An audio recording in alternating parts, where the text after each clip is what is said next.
Hello everyone. आज हम anatomy and physiology का चैप्टर 10 स्टार्ट करने जा रहे हैं, जो कि है स्केलेटल मसल्स। चलिए सिलेबस देख लेते हैं कि कैसा पढ़ना है हमें इस चैप्टर में। सबसे पहले हम पढ़ेंगे histology of skeletal muscles. Histology of skeletal muscle का मतलब हुआ कि हमें स्केलेटल मसल के माइक्रोस्कोपिक स्ट्रक्चर को पढ़ना है। फिर हम पढ़ेंगे फिजियोलॉजी ऑफ मसल कॉन्ट्रैक्शन को। एंड लास्ट टॉपिक होगा हमारा disorder of skeletal muscles. Chapter में आगे बढ़ने से पहले आप ये समझिए कि स्केलेटल मसल्स होता क्या है। स्केलेटल मसल्स बोन से अटैच्ड होते हैं और हमें हेल्प करते हैं बॉडी को मूव करने में। स्केलेटल मसल के अलावा दो और मसल्स होते हैं हमारे बॉडी में, यानी कि हमारे बॉडी में टोटल 3 टाइप्स के मसल्स होते हैं: cardiac muscle, skeletal muscle and smooth muscle. Cardiac muscle हमारे हार्ट में प्रेजेंट होता है, जिसका नेचर इनवॉलेंट्री होता है, मतलब हमारे कंट्रोल में नहीं होता है कार्डियक मसल। यही कारण है हम अपने हार्ट बीट को कंट्रोल नहीं कर सकते हैं। नेक्स्ट है स्केलेटल मसल। इसका नेचर वॉलेंट्री होता है, मतलब इन्हें आप कंट्रोल कर पाते हो, है ना। देखिए अपने हाथों को आप अपनी मर्जी से मूव कर पा रहे हो। सिर्फ हाथ ही नहीं, वो सारे बॉडी पार्ट्स जिनका मूवमेंट आपके कंट्रोल में हो, तो समझ लीजिए कि वहाँ पे स्केलेटल मसल प्रेजेंट है। ठीक है। लास्ट है स्मूथ मसल। इसका भी नेचर इनवॉलेंट्री होता है, ये मसल हमारे कंट्रोल में नहीं होता। स्मूथ मसल्स आपके डाइजेस्टिव सिस्टम में प्रेजेंट होते हैं, यही कारण है फूड का डाइजेशन हमारे कंट्रोल में नहीं होता है। अब स्केलेटल मसल्स काम कैसे करता है वो समझिए। स्केलेटल मसल्स खुद को कॉन्ट्रैक्ट एंड रिलैक्स करते हैं, जिससे बॉडी पार्ट्स मूव कर पाते हैं। इस टॉपिक को हमने डिटेल में डिस्कस किया है चैप्टर 1 में, तो आप इजीली समझ पा रहे होंगे इस प्रोसेस को।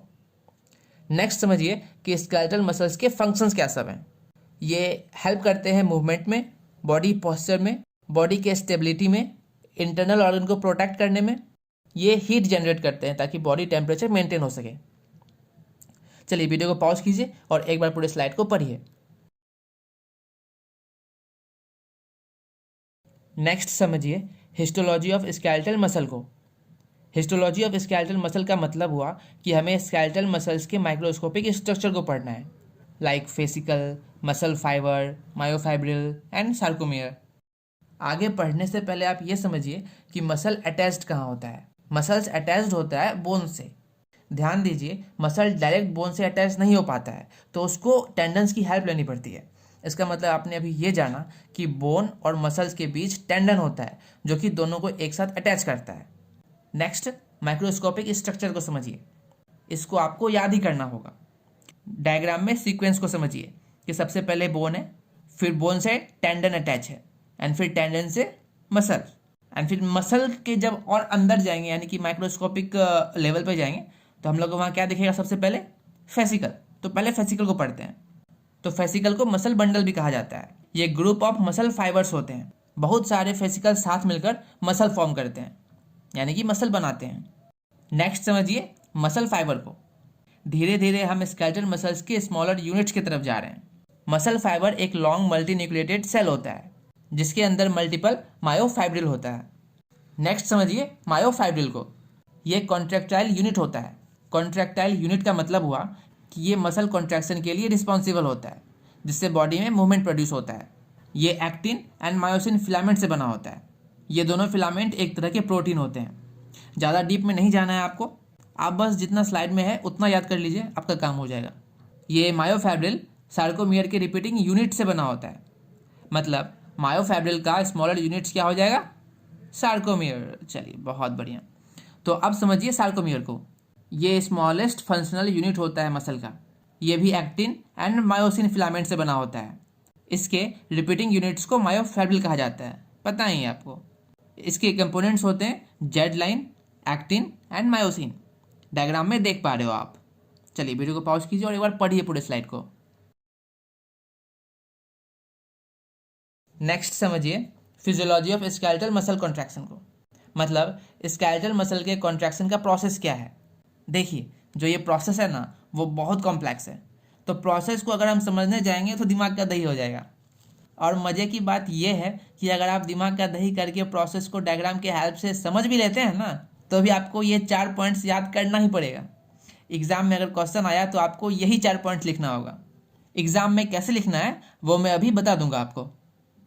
तो पहले आप सिंपल वर्ड में समझिए कि ये प्रोसेस क्या है। अभी स्लाइड को मत देखिए, सिर्फ सुनिए। सपोज कीजिए कि आपके सामने एक टेबल है, जिस पर एक पेन है और आपको वो पेन लेना है, तो सबसे पहला स्टेप क्या होगा कि आप माइंड में सोचोगे कि मुझे वो पेन लेना है। फिर ये इन्फॉर्मेशन सिग्नल के फॉर्म में मोटर न्यूरॉन से ट्रांसमिट होगा आपके हैंड के मसल फाइबर में। फिर मसल कॉन्ट्रैक्ट एंड रिलैक्स करेगा अकॉर्डिंगली और आप अपने हाथों से वो पेन उठा लेंगे वहाँ से। बस इतना सा प्रोसेस है। पर टेक्निकल टर्म में हम क्या लिखते हैं देखिए, action potential triggers release of calcium ion from the sarcoplasmic reticulum. Calcium ions binds to troponin and tropomyosin. Myosin heads bind to actin and the muscle contract. है ना। तो ये याद ही करना पड़ेगा आपको, ये टेक्निकल टर्म और टेक्निकल जो वर्ड है बायोलॉजी में, तो जो याद करना ही पड़ता है। ये स्टेप वाइज है। अगर आपको एग्जाम में लिखने आए तो आपको ऐसे स्टेप वाइज लिखना है 4 स्टेप में। एंड अगर ये याद नहीं भी रहता है तो जो एग्जाम्पल आपको हम टेबल पे जो पेन था वो वाला बताए हुए हैं, आप वो भी लिख दीजिएगा तो आपको हाफ से ज़्यादा मार्क्स मिल जाएगा उसमें। बट अगर आता है क्वेश्चन तो आपको ये 4 स्टेप लिखना है। लास्ट टॉपिक है हमारा disorder of skeletal muscles. First समझिए मसल डेस्ट्रॉफी को। ये जेनेटिक डिसऑर्डर होता है जिसमें टाइम के साथ मसल कमज़ोर हो जाता है। सेकेंड समझिए माइस्थेनिया ग्रेविस को। इस बीमारी में पेशेंट का इम्यून सिस्टम गड़बड़ा जाता है। आप ऐसे समझिए कि इम्यून सिस्टम पागल हो जाता है, ठीक है। तो वो क्या करता है कि खुद को ही डैमेज करने लगता है। खुद के ही सेल वगैरह को, खुद के ही मसल को समझ जाता है कि यार दुश्मन है, उस पर अटैक करने लगता है। तो इस केस में क्या होता है कि जो हमारा मसल है उसमें वीकनेस होने लगता है, थकान आने लगता है, तो कमजोरी फील होता है। थर्ड है मसल इन्फ्लामेशन।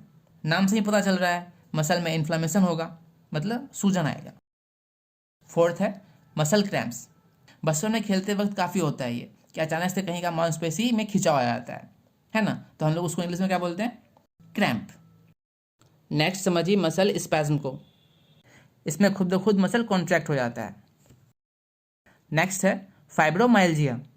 इसमें पेशेंट को काफ़ी टाइम से मसल में पेन होता है और थकान फील होता है और धीरे धीरे दर्द बहुत ज़्यादा बढ़ जाता है, बॉडी में फैलने लगता है दर्द।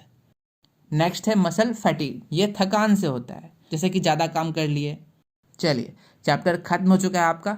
एक बार जानने से पहले डिसऑर्डर्स को पढ़ कर जाइएगा।